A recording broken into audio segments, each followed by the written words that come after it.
I went from a victim to a criminal doing what I thought growing up was my right. I went to prison from Narwhal Courthouse because I was a black woman who loved a white man. I was attacked and I was left on the street of Hampton to die. I was found by an undercover officer who then called the ambulance, and that's how I got to the hospital. A walking miracle. The justice system failed because I went from being a mother who should have been hailed a hero For protecting, my children. When they wrong you, they don't help you to recover your life. No. I felt betrayed by society. I felt lied to. I felt like the thing that made my character strong just popped a bubble and I was defeated.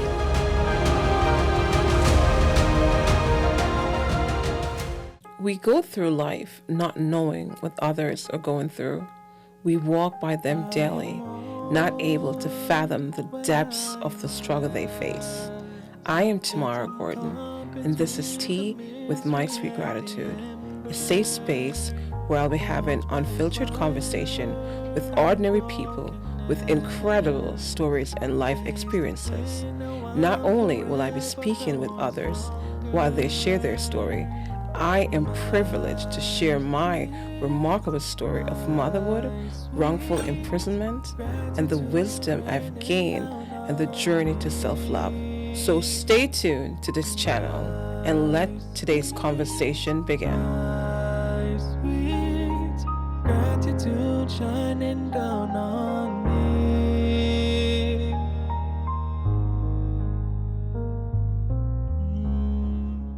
How does the justice system victimize you? If it has, please send me a shout out. And even if it didn't, I still want to know. But today, I have the pleasure of sitting here with two phenomenal ladies and myself, and we're going to have a conversation like never before, and we're going to talk true and unfiltered story like you've never seen it happen here. So today I have Miss LaResse Harvey again and Miss Robin again, and I take pleasure in inviting these ladies back here to join me because we share similar story in different ways. And just like our teacups today, we're drinking out of 3 different antique teacups, but they're beautiful in its own way, and just like us. So these teacups kind of represent us today, ladies. In case you didn't notice, that's what I did. And I choose it that way because I always have matching teacup, but I said, you know what, I want to make it beautiful for us and so we could speak our truth in our own way because it happened to us differently. Yes. But it's the same thing it turned out to. Yes. So the justice system victimized me in such a way where I try to forget it, but and I wish I have the ability. But every time something go wrong, it keep coming up. Even like today, I just couldn't get out of the bed, and I had to record. And I did an episode, and I went in front of the camera to talk about the prison, outside of the prison, and it turned a whole different way. I start remembering Carol and how she passed and she buried today. That's my therapist, and how it affect me. Mm-hmm. And if in the case like this, I would have her to call when I feel like I was broken without feeling like somebody was judging me. Mm-hmm. And because that's what we feel. Yes. Mm-hmm. Yes. I understand the question because I've been victimized by the justice system in a way when on my 21st birthday, I was jumped by 2 girls under the guise of coming in as friends. So they came to my house, and I grew up as a patriot. Like, my grandfather's a veteran, my uncles are veterans, and I poured the tea. I love this tea. And so I grew up with you have the right to defend your body and your property, and I believe that Connecticut had a self-defense law. Well, it does and it doesn't, okay? And what I mean by that is if somebody comes into the front of your apartment and you have a back door, Connecticut law says you don't defend your house, you don't protect your kids, you run out the back door and call the cops. Well, by that time, your whole family dead from the intruder, right? Well, I learned that the hard way because I went from being a victim of being jumped and targeted by two bullies in the community. And because I defended myself, the girl with the gun, I stabbed her with one of my kitchen knives and she passed away. So Latrice is saying, and what you said earlier about feeling like you are being judged, and and you all of a sudden you're not the victim, but you're the perpetrator. In my situation, I felt like, once my victim advocate found out about my background and my drug use, and I was attacked and I was left on the street of Hampton to die. I was found by an undercover officer who then called the ambulance, and that's how I got to the hospital. walking miracle. To God be the glory. You should see her face. Yes. The awful disdain. Yes. Yeah. Unrecognizable. But instead of going after the perpetrator, it's like he had all the rights. His case is sealed.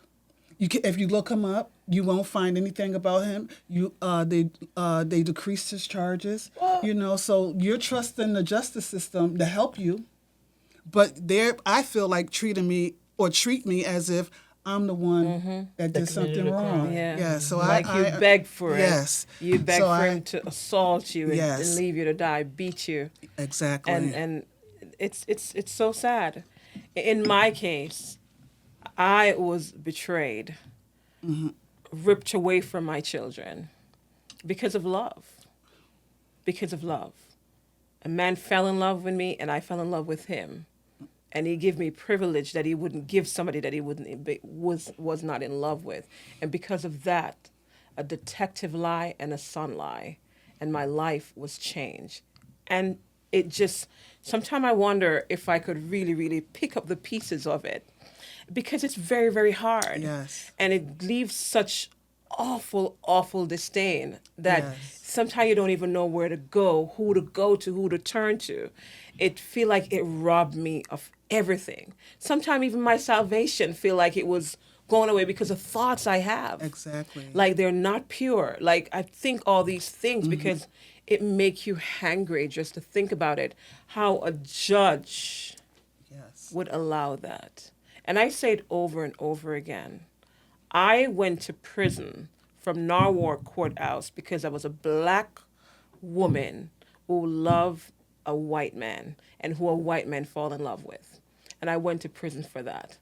And wasn't it no evidence, just hearsay in So your it's case? hearsay. So what is up with this? So hearsay is supposed to be inadmissible in the a court of law. But How they allow it. What the mess? They allow it in a court of law, said I was using a credit card unlawful. This credit card was given to me. My name was on it.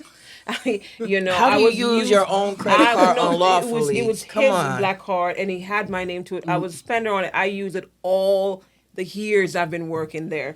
The bills were being paid. Nothing's changed. It's the same way. And the son came, and a detective said that.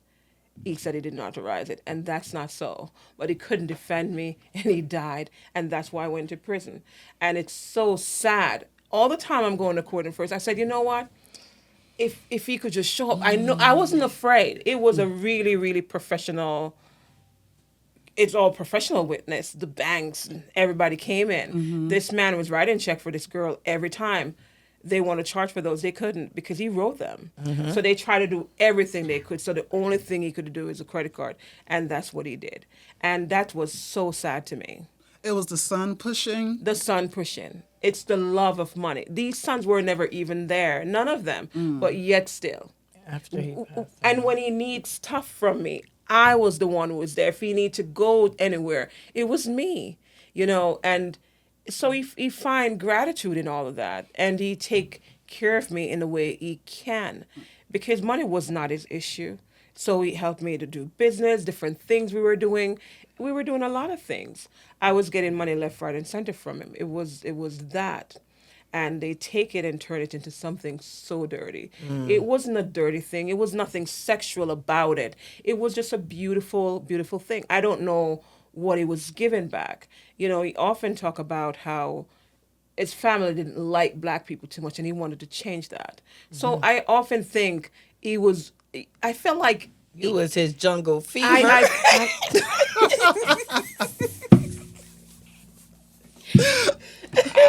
You get that jungle fever? I don't know Thank what God he was too old.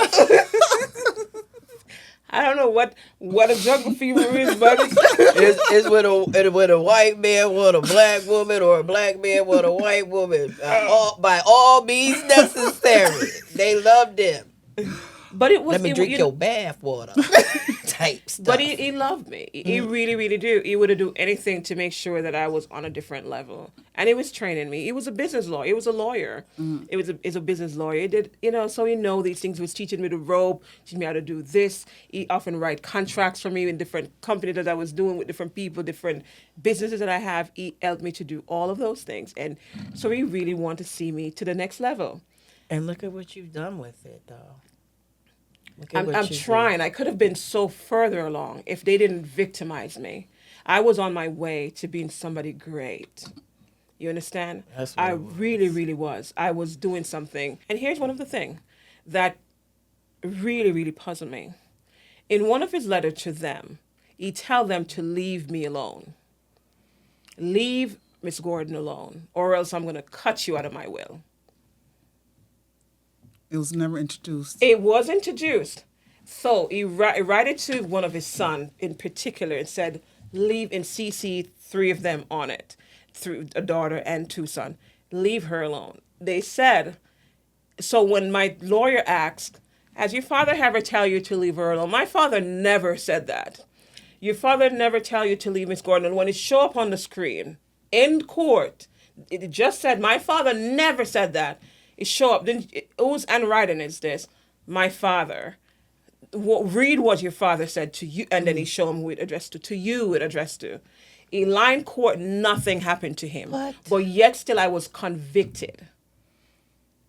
In court. He said, my father never said that. But it was so many letters. It was so many things. Some of them, a lot of things were introduced because that's all I had. I used a card. I'm not saying I never use a card. I use a card ever since I've been there. It was given to me. I used the card for everything.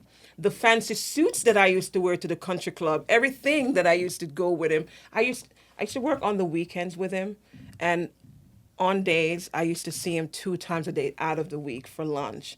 I have to show up looking like You a belong girl wherever out you... of a magazine. Right. And so he buy those clothes. To me, if I was looking closer, until somebody point out to me, he probably used you to get back at them. I never think of it as that.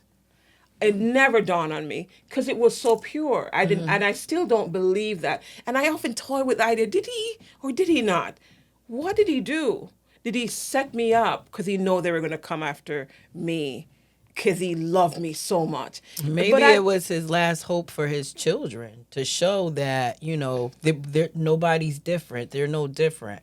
And I cared about her. She cared about me. You actually owe her this because she took care of me when you didn't. And this was like my last hope to see if my children would change their perspective on African Americans, Black people, people of color.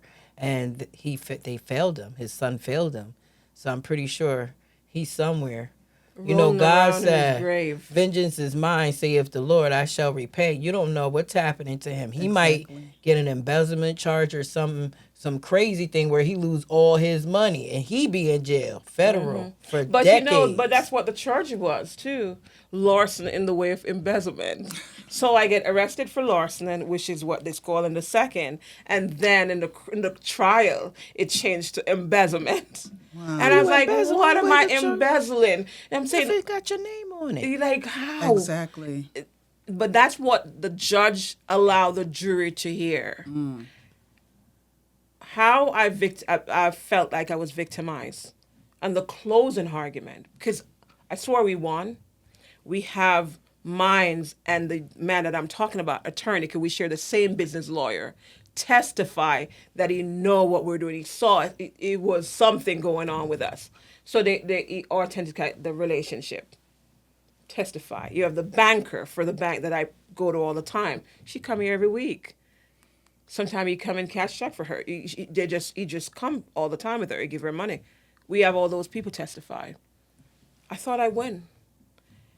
The jury came in and said, we do not understand what reasonable doubt mean in this case. But The judge said, if you don't understand what reasonable doubt mean, then she's guilty. 10 minutes after that, they came back with a verdict, and I was pronounced guilty. who? Wow. Yes. That's asking for a definition. So And then he want us to say we declare a mistrial. Now, if we do that, then my appeal wouldn't have been strong. oh, okay. So you want us, because we recognize what they did. We know, he know too. He said, That's file a for mistrial. lawsuit. He want my attorney to say we're filing a mistrial so they could deny it, like they denied everything else. Yep. And then another thing they put in the clause that he have dementia. This man never have dementia, and they said he have dementia. They couldn't prove that he have dementia. They said they're going to take it out. In the closing, they put it back, and the jury heard that. Wow. So we've all been victimized by the judicial system, trusting in something as women who is being attacked, right? You're being attacked financially. She was physically attacked to where she almost died. I was physically attacked. And we're all trusting the system to do justice for us. And I'm not going to make the race call. We already know what the justice system and race, but what about any woman? You know, and, you know, being that we are black women in America and trusting in a system that we're like, we got everything on our side for our innocence, but the slightest thing they can create, And all it of a could sudden rule we're fully guilty of of something. something we Yes. didn't, we We never never- did, never never- had any intention. Tension. Never even Yes. think about it. Because to be honest with you, I was getting so much. What to think about stealing from this person who do, Everything. and what they're Yes. accusing me from. I was getting that weekly. Yeah, I can't I was getting believe so half of much the money. things the judge even allowed in the case. And the things and the things that we couldn't get in the case, because that's how they came in. The first day I walk into court, and I have an attorney though, and I walk in and they walk in with this big mouth something, and I'll tell you what he did after I went back to the local court. So he walk in. I'm representing the so and so, and the things that he was saying, I was like, who is he talking about? Because it can't be me, because I don't understand this. What is this? And I realized, oh wow, they're really gunning after me. So the same way you had this attorney, you had these people, the prosecuting attorney in my case, he never offered a plea bargain.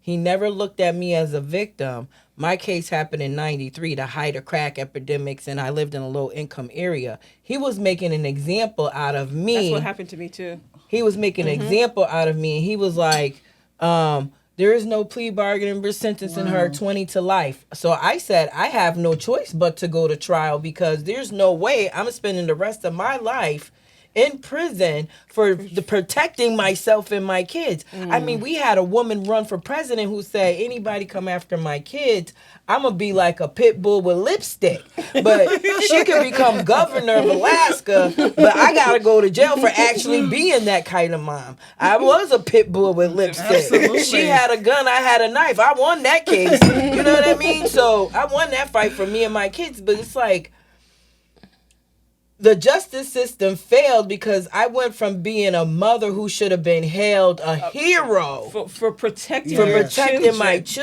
children. Yes. And, you know, a single mom. And I was on my way to move to Akron, Ohio to go to Akron University to become a lawyer. So that just canceled how this has affected my life. You know, it's totally canceled I don't want to be a lawyer. I don't. I don't want to deal with the judicial system and like people who arrest or be a Yes. probation or parole officer or anything of that perspective. That's why I'm always on the other side of the aisle advocating for those who've been incarcerated, those who've been victimized, you know, those who are in reentry, homeless. Like right here is what it looks like in real statistical data life, how the Yes. criminal justice system, Tear you how apart. any justice Yes. system treats black women, period, Yes. in the discussion. And we are supposed to be the caregivers of all.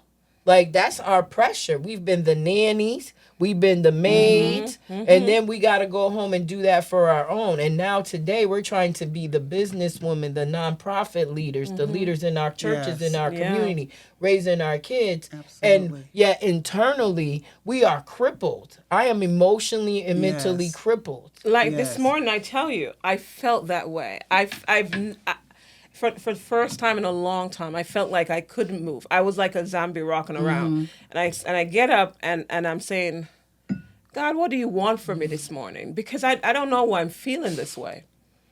And that's when I make the call. You see, I make the call, and so it was something that just popped in my thought. I didn't think about it. That's why I made the call. I said, would you sit down with me? Because I was going to sit down and talk about how within the prison, as I said. And I couldn't do it. And I get on the camera and I start crying too, because I was so emotionally spent, because I really, really feel saddened Yes. about all the stuff that I want and the stuff that I could have accomplished hadn't this happened to me. They don't think about how it affects your life. No. They don't think about, in my case, if I could afford to take care of my son, if I could afford to find place. They don't care about any of that, because what they did to me stopped me dead in my tracks. And there's no remorse. That stupid judge never even say I'm sorry to ruin your life. When I win my appeal, and I thought that was what I need to feel alive, it didn't happen for me there. Though I was happy. Next week, I heard they're going to Supreme Court. The state. Win my appeal. The judge said, it looked like the state of Connecticut is in trouble. How did the judge allow that? There are 3 great judges on the panel, and they were sought after judge, and they took the case. They saw it and they took it. Now, all the stuff that they said, that's the only thing I Remember. try to remember. To remember anything, I have to listen to it. And that's all I remember. They said that. And how it break me, how it make me feel. But to know that you win that, and they decide they're going to go to Supreme now.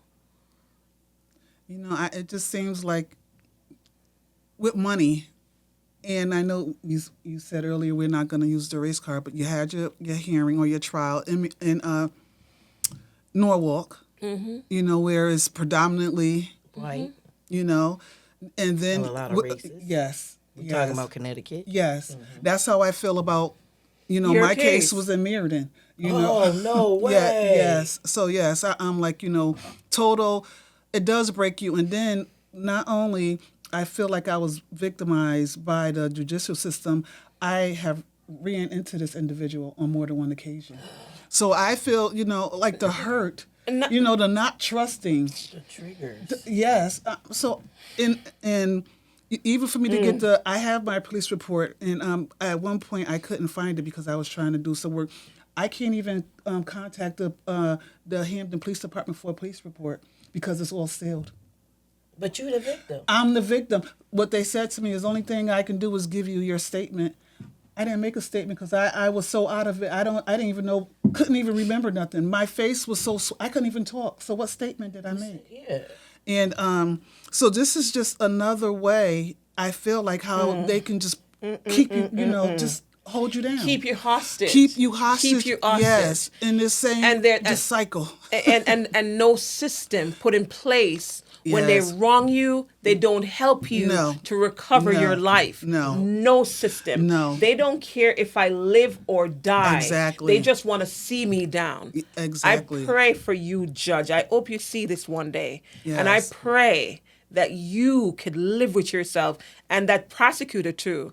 I pray that you could sleep at night, because it was clear that a lot was going on in that courtroom, more than the eyes could see. But because Yes. they're not spiritual, they couldn't see the things.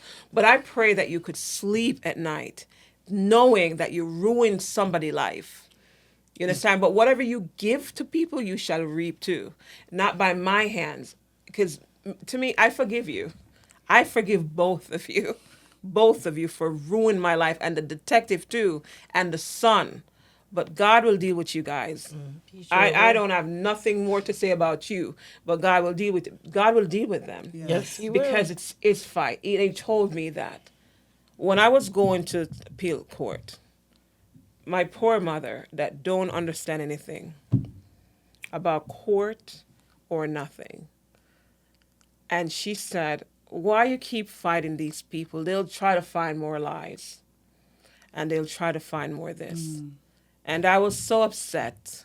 I was so mad. I couldn't understand why she's telling me not to fight for my son and my daughter. Because that's what it felt like she said to me. And fight for myself. And I turned to her and said, I'll fight until the day I die. If I stole from him, I would have taken my punishment and asked God for forgiveness. Right. But I did not steal anything. Yes. So I'm not taking nothing. Pleading guilty is not a gift certificate. It's not a gift itself. I'm not going to plead guilty. I have never pled guilty. I'd let a jury decide my life, and they found me guilty of manslaughter too. I have never said I've been guilty of murder, manslaughter, or killing. I said I killed somebody because that's true. When I stabbed her in the heart, I killed her. But I'm not a killer, and I'm not guilty of just murder or manslaughter. Defend yourself. I defended myself, and I have any creature on this earth when cornered will attack for sheer survival. If somebody walk in here now trying to kill us and they come close and have a knife, you're getting it. Well, so wait, they discounted the fact that she had a gun. I mean, no, like it didn't matter because the whole thing was. They kept saying I could have stayed in the house. Or she could have run through the back door. Or I could have ran through the back door. And leave my children? That part right there. My son was only a few months old. Wow. So in my head, like he was a year and 5 months old. So in my head, his bassinet was right where she was saying she was going to point the gun, was to kill my son. And, my son... his bassinet was right there. They have been in my house before. So they know the layout. I'm on the first floor. You can literally lift up any window in my apartment in the middle of the night, the middle of the day, and just put a gun through there and shoot and kill my whole family. I know that. And I knew her boyfriend was a drug dealer. But none of that came into play. And there was witnesses that said those two girls were part of a 4-girl team that every weekend they would pick a girl and say, oh, you talking to my man, and beat them up. But they were never investigated. Wow. They were never investigated. Only I was investigated. And because I was a single mom on welfare, living on Willow Street in New Britain, they didn't know anything about my future, that I got accepted to Akron U to go to the university, become a lawyer. I even mentioned it. The courtroom, when I got arraigned after that day, I had my kindergarten teacher, all my elementary teachers, middle school teachers, high school teachers, people in the community. The courtroom was full saying, LaResse would not have hurt anybody unless you provoke her. She is a protector. She is not a vicious person. Wow. And none of that was considered. My character references, none of that was considered. And it's like, how do I live now because of that?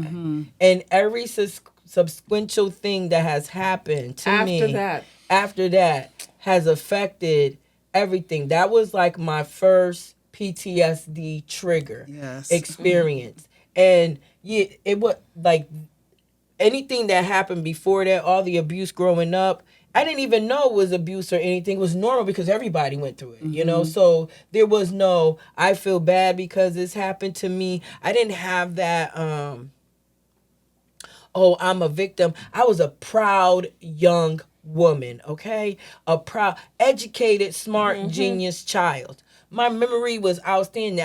I practically had photographic memory. My memory is not all that great like it used to be because it triggered something of It the affects our spirit lives. in me. Yeah, and that's you Yes. answer the next question. How did it affect our lives? Hi, I'm Tamara Gordon, and we are inviting you to be a part of our growing community of strong, resilient women. Follow us on our YouTube and TikTok channel at Tea with My Sweet Gratitude, and don't forget to listen to us on all major audio platforms at Tea with My Sweet Gratitude. Subscribe, and you will never miss an episode of empowering story and healing wisdom. So join me with a cup of tea as we embark on this journey of gratitude, healing, and hope together. Thank you. I used to have money and never have to balance my checkbook because I just never had to. I worked hard. I come into this country, and I came in this country and I worked. I have my baby and I work. I believe in giving children the finest things. So I was an overachiever. There was never a time when I did not work. You hear me? I work hard more than a lot of people because I want the finest thing. I didn't have to want something and say, oh, I can't buy it because I don't have enough money to pay rent or pay this or pay that. So I work hard and save my money. It affected me when I came home. My daughter, same daughter that I hold and take care of, have to take care of me, pay bills for me, make sure I was surviving, what I eat, what I drink, how I sleep, where I eat. She paid all of that. That's how it affected me because this court was not cheap. I was going to court paying thousands of dollars, and I have 2 high-profile lawyers. And people said they didn't defend you. But they did. It because of them and the preserving of the case, why even get an appeal. First of all, we're talking about the justice system. First, when we go to trial or have a case, we don't have a jury of our peers. None. You don't have None. You have people that live in the suburbs that see only our color on TV, and they make decisions about. And they make decisions. Yes. So you, Before they it's even- true. yes. There was one person of our peer, and they said it because they get a chance to vote them off. Because Yes. I didn't even know that's how it go. You pick, they pick, and they said, "Oh, we don't want that one because of Exactly. this," and they find this one person that I thought a teacher that I said, "Okay, that person probably is a good person," and we picked that person. They vote them off. Yeah, so that's problem number one, I think, with the justice system. But yes, But you as a victim, like, how do you respond to the police? Like when you're in trouble, like how does that affected you as a victim who is now terrorized by the perpetrator who attacked you? I don't trust the police. Call the police for what? Me either. Help me with what? No, that's not even a here, thought yeah. in my It's in true. my brain. I have no trust in the judicial system. I really feel like I didn't get a gun, but I got a taser, got mace, walked around, with the little bat, because I have to defend myself. I have to take care of myself, and what happens after, then I will have to deal with after. But it was just so much to give another human being or another group of people control of my life. That's what I feel like. You can't go out because you're looking over your shoulder.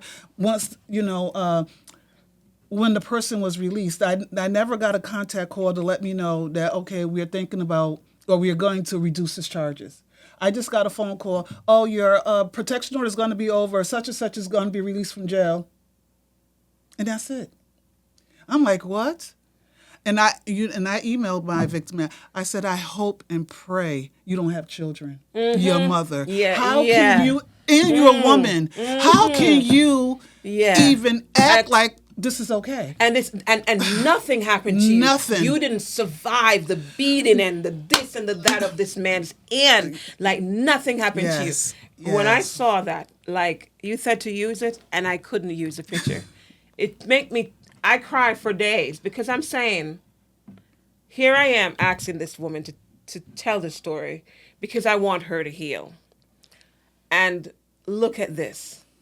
Like, how do this person get probation, a slap on the wrist? A slap on the wrist. I didn't commit any crime and I get 10 months, 3 weeks, and 4 days in somebody's prison, in a white man prison, according to the white man. And let me tell you something, I'm not racist.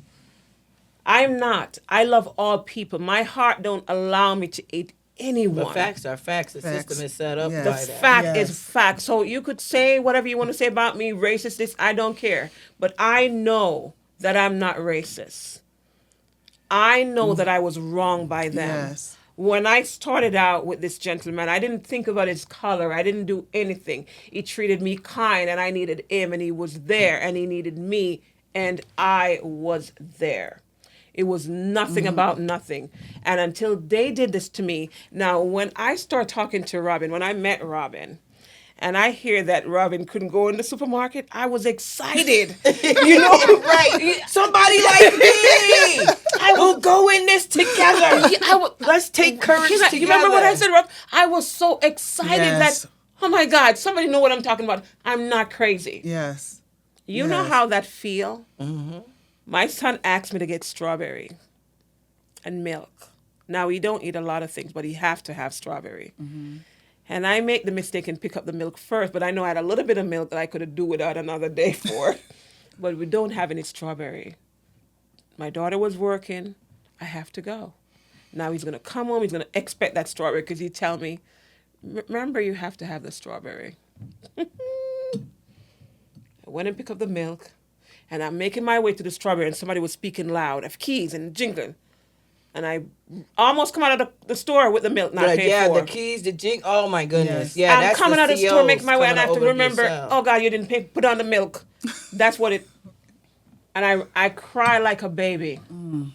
When I came home, it looked like I was functioning normally because I was faking it till I made it. So, I covered all the areas. So within 2 weeks, I had 2 jobs, not just one job that I got by myself. I was a software specialist, certified when I left jail. So I worked at Sir Speedy Printing as a graphic designer, but I also had my cosmetology license when I left jail. So I also worked at Cost Cutter. So I had I had a full-time, part-time, and I was going to school full-time to become a social worker because it was a CO who was going to school to become a social worker who didn't treat us like inmates and villains and all this stuff. He talked to us. He judged fairly. And everything wasn't always a ticket. Sometimes people grow up not learning how to have manners or to behave, right? So he would talk us through. So I was like, oh, I'm going to be a social worker because of this CO. And so when I came home, everything, I had planned it out. So I lived by my plan. I even got married to a funeral director. And so everything was fine. I had a successful career. And then in 2015, I even went to California. When I was 12, I was like, I'm going to live in L.A. I'm a Raiders fan. Life is going to be good. I don't know what I'm going to do, but I'm going to live in California. NWA for life. I grew up in the 90s, right? So I'm like, wow. Even though I went to jail, look at how God's blessing me. He's letting me be a social worker in Los Angeles. I live in Inglewood because of the movie The Wood, right? I was like, I live in Inglewood. California, huh? Yeah, I was like, this is the highlight of my life. I made it. You've arrived. Yeah. And then, boom. Every trauma, every betrayal I ever experienced in my life hit me all at once, and I started having psychosomatic seizures from the experience before prison, the experience while I was in prison. I got raped in prison, and then I advocated for a bill after that experience and got death threats for advocating, not by the community, but by people who are formerly incarcerated who got raped in prison. That's a story you don't tell publicly. That you don't create a law to protect that because of the shame you carry. So in 2015, when this happened to me, I thought I was starting to have seizures, so I'm calling everybody, trying to get medical records. And I used to get them when I was little. I used to get these type of seizures where I would black out, even in school, because I was being sexually and physically, mentally, emotionally abused at home. So, but to me, it was happening to everybody. So I was like, oh, you're not strong enough to handle it. That's why I was having the seizures. But when this happened, when I tell you, they have me sedated 12 hours a day. So 12 hours I'm sleep, 2 hours I'm up to eat, take a shower, 12 hours I'm back to sleep. And they gave me the wrong medicine. And when they gave me the wrong medicine, mental health medicine, I had a nervous breakdown. So even if I could pick myself back up from the PTSD and the seizures, because they gave me the mental wrong medicine, Wow. I had to rebuild who I was. I was so dysfunctional that I stayed with an abusive guy just because it was I needed somebody, and I called my daughter, and I was trying to explain to her, like, I'm not myself. I'm crying all the time, and I get angry so fast, like I'm throwing things. That's not my temperament. And she would call and try to talk to me. I cussed her out so many times and stuff, and then be apologizing. And I guess it was a whirlwind for her too. But instead of her being a good daughter like yours and getting help and trying to help her mother, even if she couldn't get on the airplane to come and bring me home, right? At least accept the phone calls and pray with me. Anything that I raised and taught you on. No, you treated me just like the rest of the family and was like happy that I was in that state because you And thought that I was must have too been high. another trigger too. Oh, girl. Tear yeah. you right down. Like, I lost my family. I lost my children. I was like, yo, if I would have known defending your lives was gonna so that you can grow up and treat me like I was the bad mom and stuff and try to like monopolize my money and everything and then blame me for your life being crappy when the whole time I've been home, I was the one trying to help you graduate college. I was the one helping you raise your kids so that you can stay in college and get a college degree. I got 5 college degrees and I went to jail. So like you're my children, you're supposed to surpass me. Why are you mediocre? Why you act like all the other bums of the family who don't like me and think that I should be, in the dirt, in the gutter, whatever. Or still in prison. Right? So, like, I lost. So, everything is a trigger. For me to be at this table today is God's grace and a lot of therapy. Yes. God's grace and a lot of therapy. And even now, when when I get triggered, I have seizures. And stutter. Yeah. Like, it's like I have Tourette's, and sometimes they're grandma looking. But this is how being victimized by the justice system has affected me. Yes. I went from being a good, great mom to a crappy mom in my kids' eyes. Even it doesn't matter that I defend their lives. Like, to them, I wasn't there. And when I came back, no matter what I did, I still wasn't there. Yeah, because as if you take yourself away from them. Yeah, I did. And then now they're like you run away with a man or something. Never did. On an island, Never did. It's so sad. Like they Yes. don't understand Yes. the pain that it costs. Children, family, they don't understand. But I was thinking when you said earlier how you came out, you had everything going, you had your college degrees.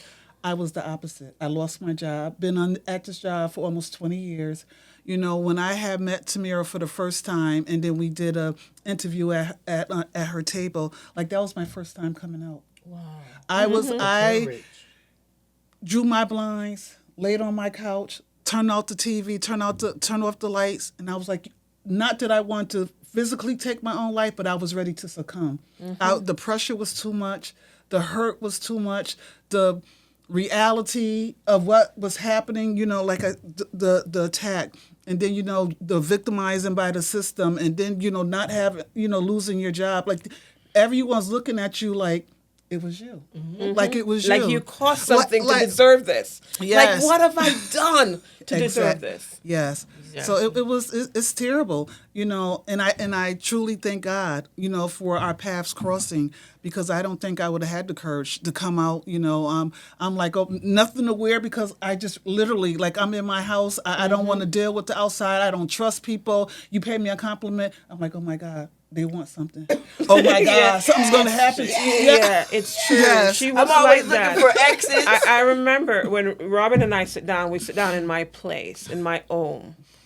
not in this podcast space for the first time. The one that you guys see, it was in here. But we sit down in my home and we talk about the story. We video it at the table. Yes. But we use these little mic and everything it picked up because I didn't know how. It was my first ever podcast. I didn't know how to do it. And that episode was so good. We talk about how the system raped her. Everything. Everything. Yes. She was victimized by every single person who touched the case. The man, then the system, and then the victim advocate, and then the system again, by allowing this jerk to walk around freely, no restraint. free. And so we talked about that, and it was so powerful. And then when we get her in the studio now, I have my video guy in here, and she didn't know he was going to be there. And you could see she climbed out, but she did very well. I was so proud that she could tell it again because I was so worried for you. And I didn't even want to ask any question. I have the question in my head, and I'm over here feeling every pain that she go through. And I closed down too, and I couldn't ask a question. But it was so good. But to have her live this, it shows how strong you are. And despite of what they did, we suffer, girls. Yes. We suffer. Yes.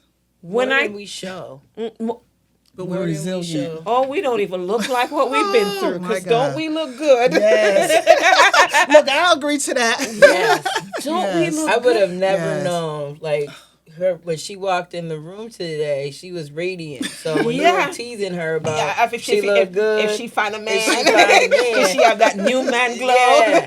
I was like, she's good though. Maybe she did find somebody. And then now to be sitting here listening to some of the things that happened to Yes. you, and I always think like, you know, we're all spiritual women, and people may or may not understand this.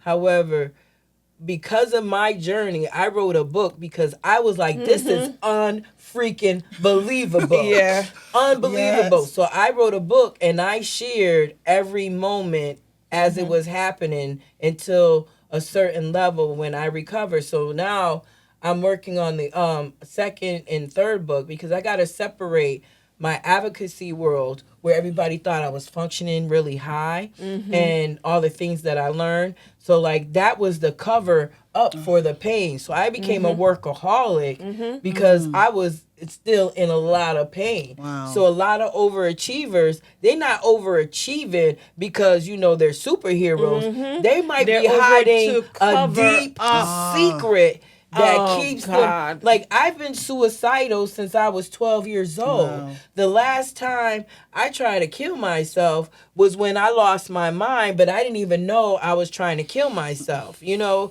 And that's because of the medicine. But like my last time trying to kill myself because of pain came after another painful relationship. The person, like, I clung to somebody because they helped me with a job. They helped me with reshaping my image. And I made a mistake. And I didn't make a mistake like, you know, it wasn't a major mistake. It was a minor mistake. It was like, you know, and I apologized for it.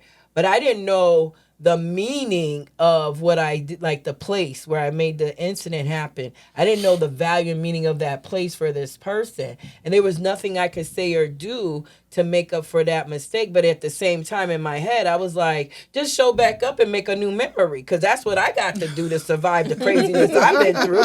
Just make a new memory. Reclaim the place. In my head, you know, I'm thinking that.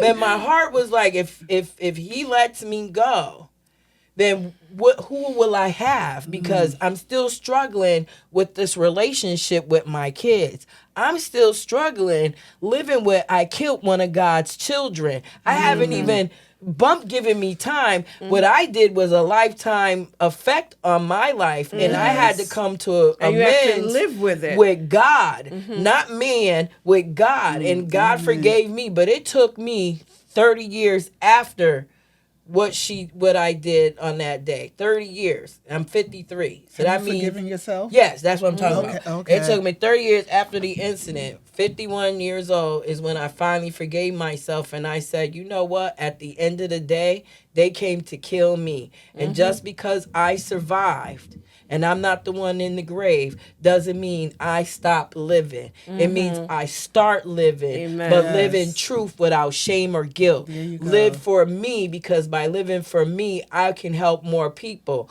What I was doing was trying to make up for killing Tammy and all these things, which made me excel.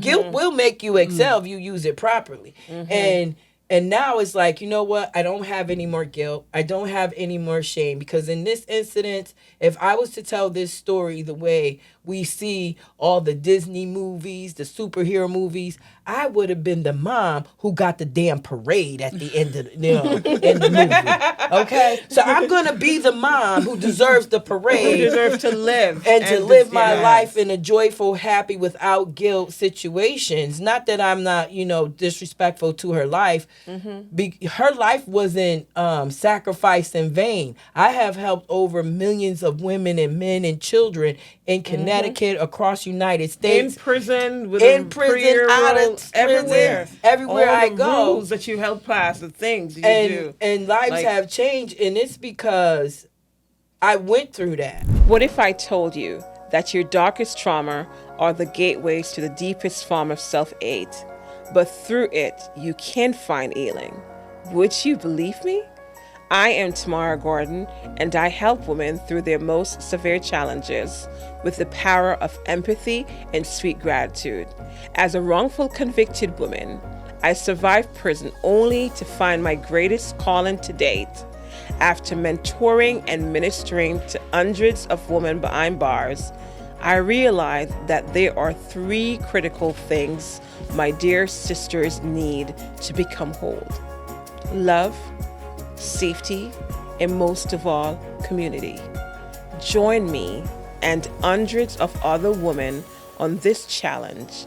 I will send you 1 sample email each day with 1 action to take, and if you stick with me, I guarantee you your life will change. The Healing Heart Challenges is a safe place for women who are determined to reclaim their position at their homes and community. Join me today and let this transformation begin. Because of my injustice, God said, I'm going to use your testimony to help others. But you Yes. got to be able to deliver it in such a way. And at the same time, through this journey, I want you to reflect on the characters around you so you can build your own trust circle, so that There you you go. can have Yeah. people where you can be your genuine, authentic self without feeling You like don't have to you're put on on or guard. take Yes. off. Yeah. You just be. You just Yes. be. And I want to piggyback on something you said about the guilt. And I was talking about it today in a different episode. It's when, like, for me, it was when I didn't know anything to do for my son. I was trying to take back the role from being in prison now to be his mom again. And I've never fed this baby anything else. He only have breasts. I don't know what he eats. I don't know what he like. I don't know what he didn't like. Didn't know how to give it to him. None of that. And when I would do something, she said, "That's not how Tara do it." Or grandma don't do it like that. Grandma make me stay longer. Or grandma don't give me so much. And I could put my own plate in the sink. I could dress myself. And then the guilt started. If I didn't fall in love, if I didn't love this, none of this would have happened. Was that like another trigger? It was a biggest trigger. That's because I was fine. I came home. I start sketching because I was on my way, man. I started a designing company, and I start sketching again because everything I wear to church, people want to buy it, and I would sell them for big money too, and it was nice. You should see me in my. When we go to church, we look good. And people want my stuff, so I start sketching again. I start living. I start thinking about, okay, I'm going to do this, I'm going to do that. And it was fine. And then the trigger with the keytar running, and it starts. Everything went downhill. Yeah, because you don't know when PTSD that severe. Like we have what they call chronic PTSD, and I have combat and chronic PTSD, and people don't know what that is. Like, you can be fine for a long time, and then one day, Oh, it was the just one be day. the one day. One day, Something, yes. it could be a smell, and then you're devastated for Yes. decades, for years. So a laugh. My mom's making ackee and sawfish and fried dumpling and chocolate tea, Jamaican national something. It's beautiful when that's making smell is beautiful. But they're laughing in the kitchen. My sister and mom, they were laughing in the kitchen. And it triggers me. It sent me back when they were wrecking in the loud. They're celebrating because I'm home and they're excited. And because me and my mom were friends, best friend. And she's celebrating because her friend is back. Can you imagine that? And I remember picking up the garbage thing and throw it on the glass door, the slide door to the porch outside from the kitchen. And then I cried. I realized, oh, I need help. I got to get help. I'm going to die if I don't get, because even when the trigger comes and everything I need for my son was triggering me, I was focusing. And I don't even think, I think it was week 3. It hit me like a ton of brick. Oh, I can't do this. If I don't get help, I'm going to die. And I jumped from one psychiatrist to another. Oh, yes. And the pill that they give me, and no right fit. It was just pill. I would say, this pill affect me. The man would give me a bigger dose. Yep. If I was on dose 10, he would give me 20. Maybe this will make you sleep. And talk about wired. Every night, somebody was running me down to put me in prison. I would sleep for 5 minutes, and I would sit up like a zombie. Yep. Going to sleep was a trigger. Then this is me. I take the pill, and this is me the nightmares. whole day. Now you zoned out. Hours. I'm sitting in the same place, don't eat nothing. They made you a zombie. And I said, no, I can't do this. I start taking matters into my own hand, and herbs is my best friend, and I start figuring it out. And I said, I gotta survive. I can't die. I said, This will not be my future. They will not kill me. I will take care of my son, and I will watch.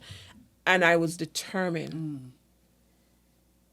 I was determined. I see my therapist, and then I have someone else that describes medication, and I explained about my drug history. So and like you said, they give you pill after pill, prescription after prescription. I didn't even know. I'm like, there all was this so much- time I'm getting high. I could have just went to the doctor. I didn't have to go to the streets. Like I just tell. Oh, I feel like this. Here's a pill. I can't sleep. Here's a pill. I can't stay up. Here's a pill. Yeah.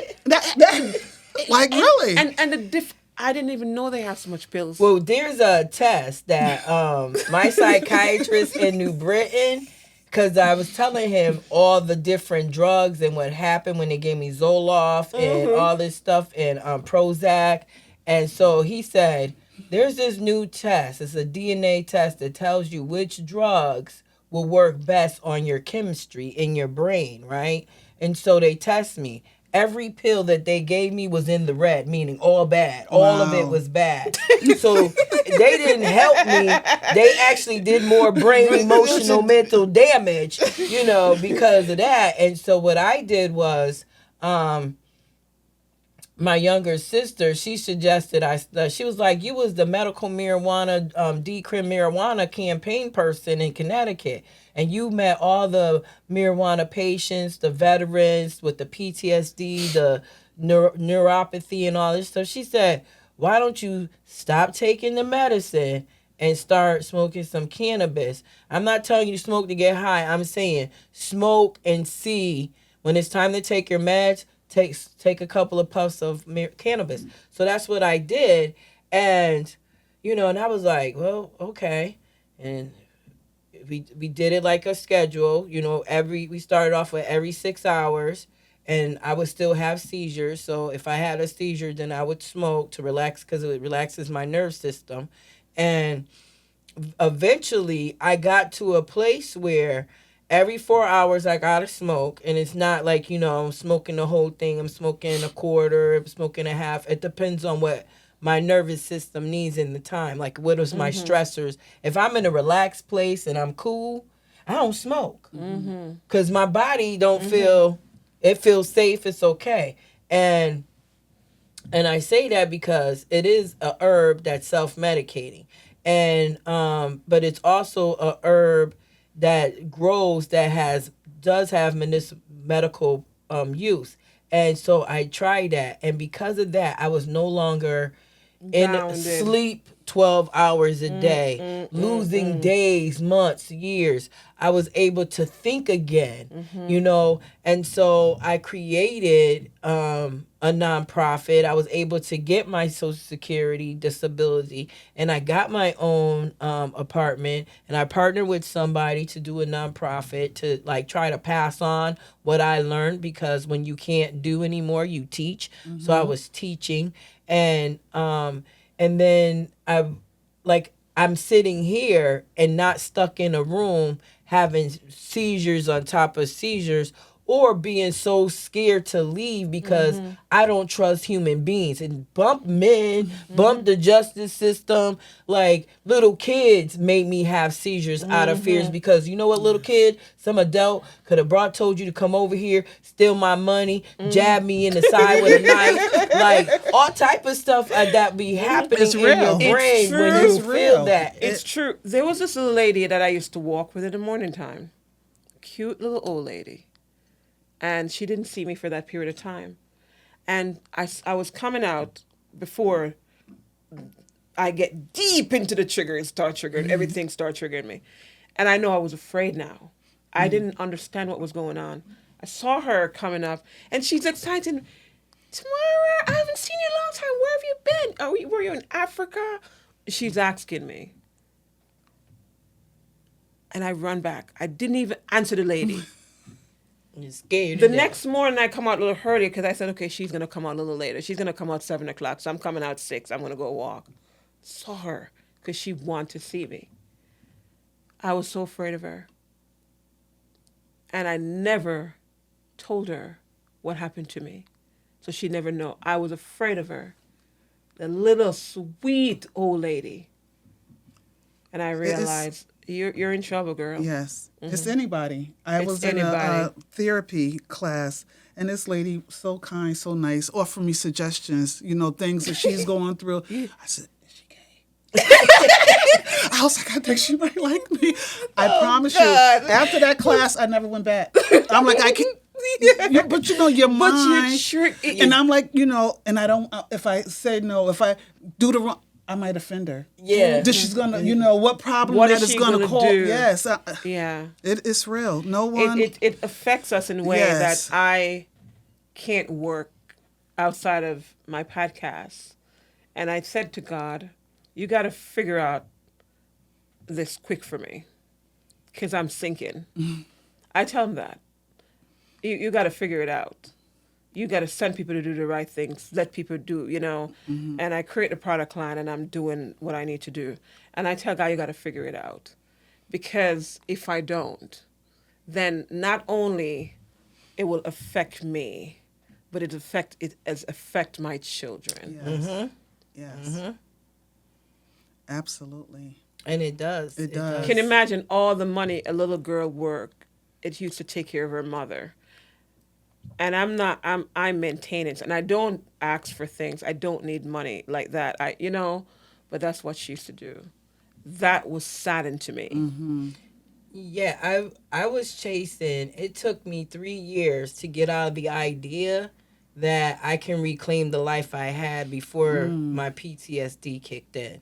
And I had to let go of a lot of social norms that I thought were good things when really they were bad for me. They kept me bound to a false belief about my identity, my purpose, Who and, you are. and where I was going. And I had I can't be restrained. So like I haven't worn a bra since 2015. Like this November 2015, I had an attack while and I had a bra on, and so wearing a bra is associated with somebody pinning me down, trying to attack me. So thank God I'm from the itty bitty titty committee, because if I was as voluptuous as you ladies, I might have problems walking around with no bra on. I'm just saying. I do, but I'm traumatized. Like, we're talking about these stuff. So that's a survival technique too. You see I stuff start like that comedy. at people. I just realized that. Like, You're a comedian. yeah, like I'm over here We're like, I'm gonna oh. have some more tea on that. I'm like, wow, we were just talking about some deep stuff, but that's what I do. Like for my own soothing mechanism, I will crack a joke to bring joy into a dark space because that's how I had to be for That's myself how you have to survive. to Yes. to And live how again. I survive is by helping people. It's you guys. The more I encourage, the more I pour in, the more I felt like I'm coming alive. So I thank you for calling me today Yes. because I always And see said how you guys run, busy lady. That's what we need to see. Camera, I got it like that. But it's like you said the right topic. How has the justice system victimized you? How have you been able to live? You know, what has it done to like how you see the world and how you live? And you know, as we're talking, we're all affected in some basic same way, even though It's the different. experience of the victimization is different with the judicial system.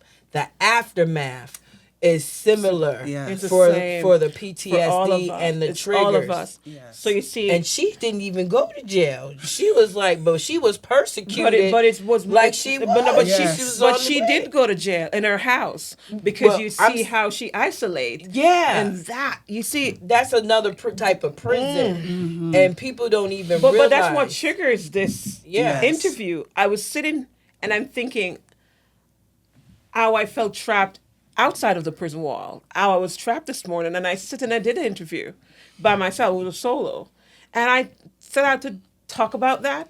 And it went. I don't even know where it went, but all I know, I just say some stuff. I don't even know.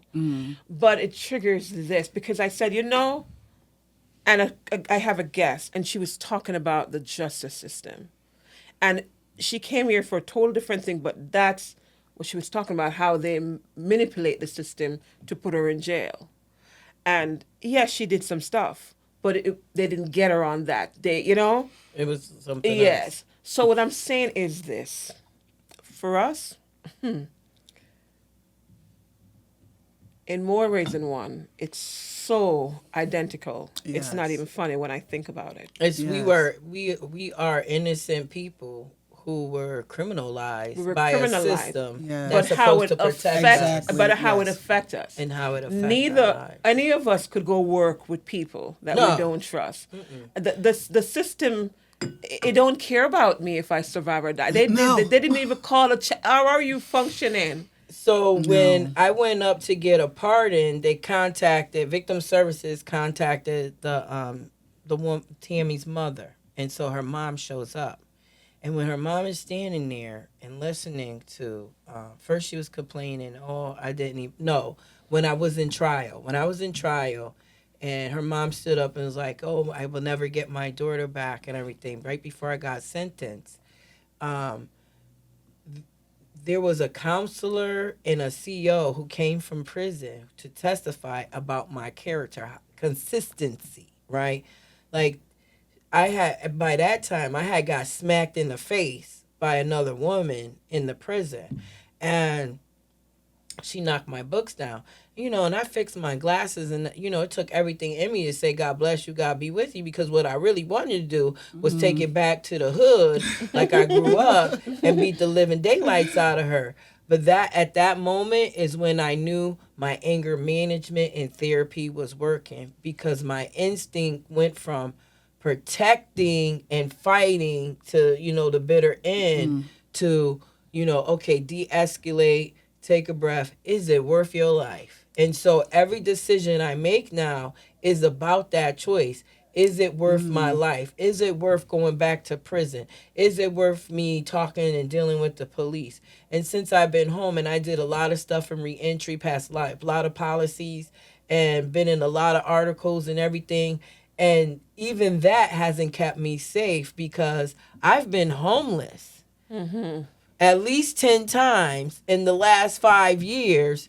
And it has nothing to do with I can't afford where I'm staying or being evicted. None of that. It's because I went to go help a friend or a family member who was going to lose their housing, asking me, oh, move in, or someone got sick or whatever. And it's like, now I'm in a situation where I don't even want to be in brick and mortar because now I'm triggered living in an apartment. I'm triggered living in with anybody. Like, I legit want to get an RV and live in, like, where I can move and my house is with me, just like a turtle. I'm ready, and let God have his way. You know what?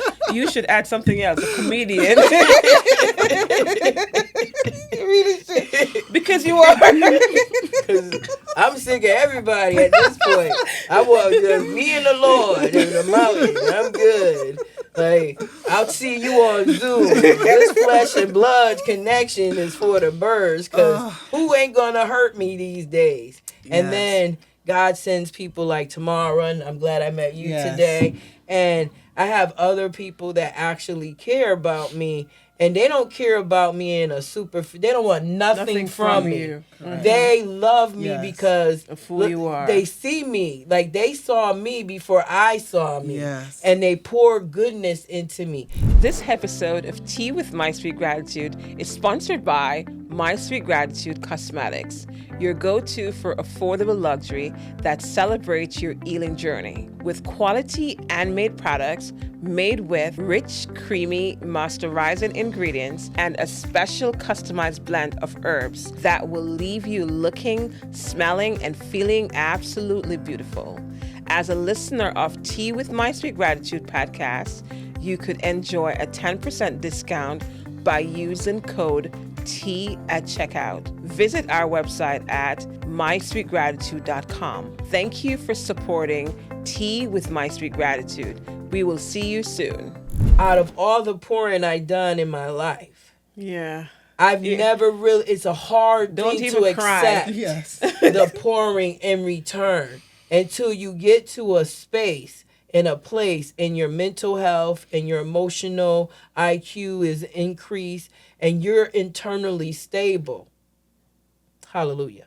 And God is showing you the spiritual journey of why you were victimized by the justice system, why you have to come today. It was the Spirit that urged me to come because my hip is killing me. And it's too cold to be outside. From side to side. You know what I mean? I thought you were dancing. And I was like, no. I was like, yep. I said, whenever she called, that's a spirit telling me I need to get up, get out, and use my experience. Use my, this is a testimony we're talking about. Someone. To bless someone absolutely. who don't even know they need to hear this word. And it doesn't have to be the word of God, even though it is the word of God. But it's like, you need to hear this testimony of these three innocent women who were victimized by the justice system in various different ways. A victim, a racist situation, and just an impoverished single mother. All of us are stereotypes that the system attacks that's supposed to protect the most. They were supposed to protect us, and they failed us, not once, not twice, but the rest of our lives is affected by this, and there's no apology. None. And the judge who sentenced me, I met him after I completed everything, and I was on the highlight of my career. I met him, sat across from his desk, was about to work with him and stuff. And the person I was working with said, "Do you remember who she is?" And he was like, "No." And he got scared, like, who you bring in my office? This like somebody I sentenced to life and they got a pardon or something. They coming here to kill me. And they told him like everything I was doing when I was in jail, even being raped in jail. Because of him. He never felt bad that I got raped in jail. He never felt bad that I was targeted because of my crime in jail or anything. Like, I could have died in jail, right? So none of that mattered. When he learned that I got my 4 associate's degrees, he was like, "Well, then my sentence was good. You corrected your behavior." And what? And I said to him, I said, "Sir, let me explain something to you. There was nothing wrong with my behavior. I was on my way to become a lawyer. Your sentence, them arrest me, that prosecutor attorney, that you all victimized me. And something was wrong with their behavior. I said, you didn't even investigate them, because had you investigated them, you would have known that was a MO. They beat up a girl half to death every weekend, and they just happened to run up on the wrong one. I have always been a genius, a leader, since I was a little girl. Your sentence had nothing to do with how I am today. God and me has everything to do with how I am today. And I use your sentence to save my life and many others, which is why I'm here today. And he looked and he laughed and he was like, that was a great response. He was like, you got a good one. She's going to go far. Wow. Let me tell you. I would say no thanks to you. A year later, he silently passed away in his sleep. Praise Jesus. And I ain't had nothing to do with it. I did not have, let me just say, I had nothing to do with it. You know, like you But said you at the get to see beginning, vengeance is the mine. Lord's, and you as well. And I really was, is. I have my daughter and myself. We have a nonprofit, and we were passing out coats, and I saw the gentleman, or the person that The dog. I want to be kind I that attacked don't. me. Had a nice place, had a nice car, working construction. Now he's at the warming center. You know, and I was sharing with Tamara, I felt pity.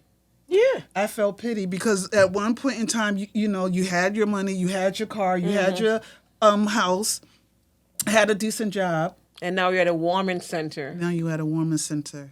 You know, just so you know, and at that moment, when I went home, I'm like, you know, Lord, Forgiveness is something. yes, True Forgiveness forgiveness is is tested. yes. You know, I felt, you know, the desire to pray for him. You know, because Look how far you've come. you know, she talked about forgiveness with her forgiveness. From the people from my union, from the university, I said every book, every chapter in Psalms that talked about, I prayed hellfire and brimstone. But May I'm God not, wrap you up in but I'm his not there. It was devastating. It really Yes. is. God will let you see, if you're blessed enough, he'll let you see the misfortunes. Like Yes. every time you do something good, how you heap coals on top of their heads. Let him deal with it. Because he giving him a lifetime treatment. You would, if I would have did something, It would have been it would just have been what a we moment want. in their life. But God, he give you lifetime discipline. Lifetime vengeance. Oh, touch not my anointed, do my prophet no harm. The thing is, And they don't know who God's anointed and God's God's prophet is. But I'm both. Yeah. I'm anointed and a prophet. Yeah. And they go, Amen. touch us. You shouldn't Yes. touch us. Yes. And I'm his babe, you know, I'm a child, you know, so I hum on people now. Like the old people, now I know why they hum. They were like, God gonna get you. That's what they humming. I feel sorry for your soul, because when you do it, it's gonna be lifetime I'm telling you vengeance. now, yes, absolutely. So you know, Yeah, we've been there, girl. We've been through Yes. it. But you know what's beautiful about all of this? Despite of what happened to us, we find it in our hearts to help others. yes, Isn't that beautiful? Yeah, I don't have a Yes. tainted, hardened heart or spiteful. I don't even, when it comes at me or I hear about it, I'm shocked because I'm going, who thinks like that? What's going on with them? And the only thing I regret is the system will never pay me back. There is no justice there's for the nothing that they could injustice do we serve. Yes. to pay you back. We don't, there's, it's like we got to figure it out. We figure it out through helping other people, figure it Yes. out through doing our own herbal stuff. Because I stopped, well, you know, I take a lot of herbs, and you created a tea for me, Button's Journey. And that tea, when I had that tea, I didn't smoke. I just drunk my tea. So it's not like, you know, I'm using cannabis as a reason, and stuff like that. It's like, no, that's legit my medicine. When you talk about cannabis, I was introduced to use it as a medicine, to smoke it, and I tell them, they lock up people if people grow it, but they want to sell it to you. Yes. So you could buy it. Yes. To hell with that. Yes. God yes. forbid. I said, agree. no, Yes. I'm not doing that, because you're not going to make no profit off me. If I decide I want to get and make some tea, you're going to say I can't do that. But yet still you want to sell it to me. Exactly. No, I'm not doing it. That's what stopped me. I would have rather let God take me.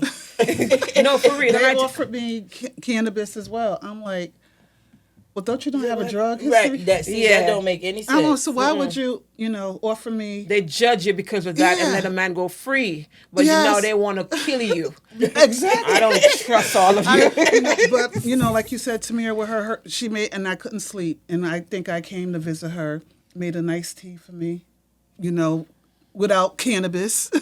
You understand? A few little here and there, and it really helped. Yeah. Exactly, and I appreciate it. But I really, really, I'm glad you guys accept my invitation. It's such late notice. Yes. I know you have a wedding tomorrow, and I know your hips hurting. Yes. But it was a rough day for me, and I need this. I really did, and it's for me and for all of us, and for the people who need to hear this. And I feel it was important. I feel like it was a great day. Like, how could we go through all of these things? A card was authorized to me, yet still, they lied on me for using that authorized card. You didn't do anything. Yes. And they blame you and let this man go free. You defend yourself. What is this? But we're not bitter towards any of you judges that did this. But as for me, I pray that you ask God for forgiveness. Because in case you didn't know at the time, I'm God's anointed and I'm God's prophet. And if you hear it, touch not my anointed and do my prophet no harm. Well, you've done me harm. You've done my children harm. Mm-hmm. And the people around me harm. And I'm suffering. No, I've suffered and continue suffering because of what they did. And I'm trying my best to pick up the pieces. Now we're doing some parts of it, and we just, listen, support what we're doing, guys. We need it. You see Robin have our non-profit organization, and Robin, I'm so proud of you. What is the name of it? Unity in the community. Unity in the community. Yes. I heard of you guys. What do you do? Well, we give out, a bag lunches. This winter we did a coat drive, gave out coats, scarves, hats, shoes, gloves. Coming up when it gets a little warmer, we're going to give out hygiene kits. So just things helping out the community, wanting to bring people together. My prayer for all of us is that we could just duplicate ourselves and help others to do the same that we're doing. Because on days when we feel flat, we need the work to continue to go on. And that's my hope, for us, because it's a great deal of work. People need us. Every day, a big part of my day goes to those ladies that need me. And because of that, I'm surviving through that. And whether it's inside the building, because I don't know if I could do it in a big crowd, because I don't know if I'm there yet. I'm not there. And I'm still trying to find a way there. Absolutely. And because I'm not there yet, it restricts me financially in other ways. And I don't like that. And because of them, what they did. So I create all the time. I'm always coming up with something, whether my grandma is giving it to me in a dream and I have notes. Make this, and I'm studying this, and I'm studying that. What is this good for? What is this good for? And I'm doing that. And I'm happy that I could do that. And it keeps me alive.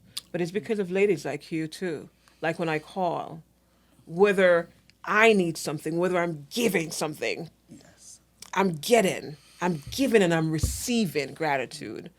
And I understand it very well. Mm-hmm. Like I do not take any of you for granted. I don't take you for granted No. either. Well, you can't. And I'm a big fan of my sweet gratitude anyway. I so. know. But, and it's Yes. good that we feel this way about each other. So Absolutely, today I said, yes. what an awful morning I'm having. I'm so emotionally spent, and I don't have my rock of Gibraltar. I don't have my therapy, and I just need something. And I sat in front of camera, and I cried. And when I finished, I said, I'm going to make the call. And I did. I said, I'm going to make the call because we're doing it today. Thank God you did. Yes. Thank God. Yes. I'm here for you. I know. Yes. Cheerleaders. Cheers. Cheers. Cheers. Gratitude. Thank Gratitude, you. yes. Gratitude. Well, guys, if you don't learn anything, learn that there's beauty in brokenness. It's a common and universal pain that we all face, even when people see us as less. And we know there's more. You are more. You see it right here in front of us. You see it here too. Yes. That the justice system trapped us down so far gone. It bent us and we break. And we're finding our way back. We're not there yet. And we need your help. We need your support. We have organization over here, organization here, organization there. LaResse need a Harvey. She need to sell 100 copies of Thousand. 1,000 copies of of my Button's book. Journey. Yep. Let's do it. Let's figure out our way how to do it. Let's support all the organization here so we could get ourselves back together, so we could continuing to do our work. Listen, run over to mysweetgratitude.com. Get your body butter. Any one of them. It's just as beautiful as me. And it's just... And I use it too. So Yes. Yeah. Yes. if you use, my link on TikTok, you can get a 10% discount. 'Cause Button's Journey. it's going towards helping me purchase my RV. Yeah, you could do that. Run over there, support LaResse, and we could set up a link for you too. Okay. And we could do that, and it will 10% of anything that you purchase will go directly to my ladies. And of course, you could use T code too. Just go out and support. But in this episode, I want you to use this code. Any of the 2 code you want. Support us to get to the next level. We need your help. We need your support to continue to push out episodes like this. Yes. We thank you. I'm going to ask my ladies to give you one final remarks, and then I'll close out. So, Robin, look right in your camera over there, and you tell the people how they could support you and how they could reach you. Well, we have a website, and if you want to do donations, you'll look up unc.ct.org, and you could donate. We have a Cash App, we have Zelle. So if you want to donate, or if you want to come out and help, volunteer when we're giving out some of the kits, you also can do that as well. Thank You hear that? Find her and look her up and support. The need is great, but Yes. it's also it's how we're surviving by helping others. That's how we survive. We help people to get to the next level. We can't afford it all financially, take all the financial burden on our own, And trust me, I've done my prison ministry and take on the financial burden for 4 years before I tell anybody about it. And when I did, people started helping. Mm-hmm. And yes, we need more help. And on my website, My Sweet Gratitude, there's a link under the podcast. You could support it that way for me. Put a donation. It goes to the prison ministry. It helps with book mailing and stuff like that. And that's how I help. A letter and a book to a girl in a prison. To us, it's like a Louis bag for some ladies. Right, it really is. You get a letter and it feels like $1 million. Yeah, I remember the mail run. It's very, very important. So we need your help. We need your support. And someone tell me that I don't ask for help. And it's not that I'm too proud. It's that I'm asking today. We need your help. So 10% of the body proceeding also go to the Broken Women's Ministry Outreach Prison Ministry, which is my ministry. I'm the senior pastor, founder, and ambassador. And I'm happy to say that. I'm doing such an amazing job, and I love all my 296 ladies that I serve. I'm in love with them, and I can't imagine not serving them. So help us. LaResse, where they could find you? You can find me on buttonsjourney.com. You can order my book on amazon.com. Buttons Journey, my first 2 years living with PTSD. I just need 1,000 people to purchase the book. So it's not a donation. You get to read my lived experience. Some of it I shared today, and it will help me purchase my RV. I'm trying to raise 55,000 to purchase a Class C RV, so I'll never ever have to face homelessness or be displaced again. And it's a shame that I am, as a disabled person who has unstable housing, not because of income, but because rent is higher than my income, and I cannot work because I'm a liability because of my seizures and my triggers. So anyone who purchases a book on Amazon.com, I do get the proceeds, and I would like 1,000 people. If more buys books, that's great too, so I can have a home for the rest of my life. It's about me having a home, and you can reach me at buttonsjourney2018 at gmail.com. That's buttonsjourney2018 at gmail.com. And you can purchase a book on Amazon, and you can also set up an appointment with me on buttonsjourney.com. And by the way, it's an amazing book. You must read it. You must read it. And you could connect with my organization. As I said, send a donation. We'll use that money to purchase books through that to send to my ladies as well. So that's one of the book that's on my list next to send to my girls this year. So go ahead and give it a shot. It'll be worth it. It's the best money you'll ever spend. Thank you so much for staying with us as long as you did. I hope you enjoy this episode, and I thank you, ladies, for being with me. I thank you so much for taking my call so shortly. I honor I honor you both, and I truly, truly respect you. And it's so healing to me today to sit here to talk to both of you. Oh yes. It helped me out too. Yes. Yeah, Likewise. I really, really appreciate this. This is amazing. It turned out better than I thought it would, yes. and I love it. If you find this episode helpful, please like and subscribe, and don't forget to share it with your family, your friends, and even your enemies. And if any of you know any judge, share it with them too. I'm a comedian like you. I didn't know I'm a comedian. Please share it. Please share it. This is very, very important for us to reach more people who are in need of healing. Any ladies that want to share their story, I'm going to add a link to my Sweet Gratitude as well. That's my cosmetic website, so you guys could set up and I could see if you're a right candidate for my podcast. And I'm looking forward to many of you sharing your wonderful story, because I know that most of you went through this and is going through this that we're going through. And we're not saying everybody that goes through the justice system is innocent. That's not our claim here.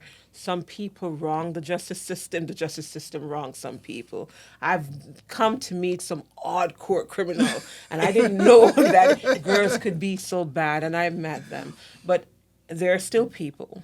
Yes, absolutely. You understand? Oh, yes. I've met ladies that don't deserve to be in prison, and they're there. And please share this video. And if you find it episode, please leave a comment. I see the subscription going up. Please like the episode. Talk to us. We love to hear what you think. Send us some love. Help us to say, okay, you guys are on the right track. Thanks for sharing. Because sharing story like this is not very easy. It's very hard. We're worrying about what people are thinking, what they're going to think. Fortunate for me, the prison didn't kill me, neither can you, so don't try. But you see, you're rubbing off on me. See, it's funny. It keeps it relaxed right in here. You feel like everything's gonna squeeze up on you. Yes, but please like, comment, and share again. Thank you so much. And that's it for today's episode of Tea with My Sweet Gratitude. Thank you for watching. I hope this conversation brings you a sense of peace and hope. And if you find this episode helpful, please subscribe to this podcast and leave a review. Your feedback helps us reach more women in need of healing. And remember to follow us on social media at Tea with My Sweet Gratitude for update and community support.